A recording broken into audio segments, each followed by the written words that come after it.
Une goutte incitant d'autres gouttes, doucement, coûte que coûte, à déborder. Bonjour Nicole, tout d'abord on voulait vous remercier de votre venue, puisque vous avez, comme vous avez pu le voir, vous avez comblé un certain nombre de résidents. C'était très sympathique, ouais. Je pense qu'ils s'en souviendront Moi longtemps. aussi. Donc vous êtes à Aurillac dans le cadre d'une tournée. Oui, c'est la tournée Achetendre et Tête de Bois, donc la fin de la saison 7, dont j'ai eu la chance de faire partie. Donc nous sommes au Prisme demain, vendredi, ouais, c'est ça.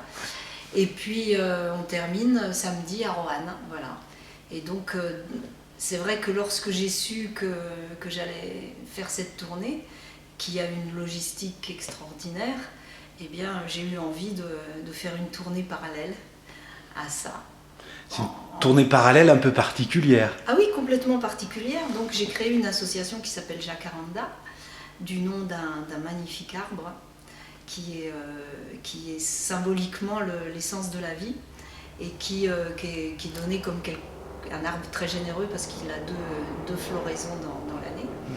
Et donc je profite de ma présence dans une ville de façon professionnelle pour la veille ou le lendemain aller ce que j'appelle donner du cœur, donc avec le H et sans le H.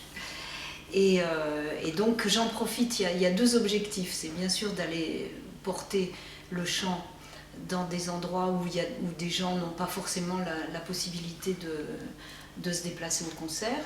Et puis le deuxième objectif, c'est de regrouper des personnes qui ont déjà ou non chanté avec moi, mais qui ont envie de le faire, tout simplement parce qu'ils savent qu'on fait ça en 2 heures, on met au point 2-3 chansons et puis on les chante tout de suite à des gens qui sont très réceptifs.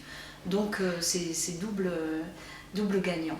C'est même triple parce qu'il y avait pour nous un troisième objectif, c'était de regrouper un petit peu tous les établissements qui sont sur le bassin aurillacois de l'association de l'ADAPI du Cantal, mais également de collègues qui sont d'autres associations. Donc il y a eu le foyer d'Aulnay et puis le foyer de l'Arche, qui sont 2 associations différentes, mais dont on avait envie de leur faire partager ce moment-là aussi. J'ai trouvé que c'était très bien parce que c'est vrai qu'au début, quand on m'a dit ils seront peut-être une centaine et tout, j'ai dit est-ce qu'ils vont être calmes et tout ça. Et franchement, à chaque fois, bon, ça fait quand même pas mal de centres, de foyers de l'ADAPI que je vais visiter. Et depuis 1 an, hein, j'en ai fait beaucoup. Mais à chaque fois, il y a un moment d'énervement, on va dire, quand je les invite à taper dans les mains ou à chanter, etc. Et puis juste après, je fais la goutte d'eau a cappella, il n'y a même plus la guitare, et là, c'est le silence absolu. Et à chaque fois, je me régale, quoi. C'est un bonheur immense. Puis vous avez du cœur parce qu'il suffisait de les voir quand vous leur dédicaciez vos CD. C'est gentil. Vous vous êtes fait embrasser. Ah oui, oui. Ah ben ça, mais j'aime ça aussi. Hein. Mais c'est pas tous les jours qu'on rencontre des gens comme vous. Malheureusement, par rapport au handicap aussi. Voilà. Ouais, bah ça, le handicap, toute forme de différence est toujours assez mal vue. Hein. Les personnes étrangères, quel que soit étranger à quoi, on ne sait pas. Mais bon, voilà, donc ça c'est vrai que c'est un de mes combats personnels, quoi, parce que la première fois qu'on voit une personne handicapée, on ne sait pas trop comment l'aborder. Et il y a déjà très très longtemps, j'avais chanté, je vais vous le raconter, on a 5 minutes. Oui. J'avais chanté, mon fils était très petit, il devait avoir 7-8 ans, il en a 35, donc oui, ça fait quand même quelques années. Et j'avais chanté au bénéfice d'une association de surhandicapés. Et alors, dans ce cas-là, vous savez, les places sont très chères, et puis on a tous les notables de la ville qui sont là. Puis je leur avais dit, ok, je fais ça, mais moi ce qui m'intéresse, c'est de chanter pour les personnes qui sont handicapées. Donc on y était allés. Et à ce moment-là, j'avais emmené mon fils avec moi, et il chantait une chanson avec moi. Et puis on avait mangé à leur table. Donc c'était des surhandicapés, hein. Ils étaient vraiment très très gravement atteints. Et puis bon, ils nous ont fait visiter le lieu. C'était au début des ordinateurs. Vous savez, quand les personnes qui ne peuvent pas utiliser leurs mains avaient un casque et faisaient un petit machin de laser et tout. Et mon fils était scotché.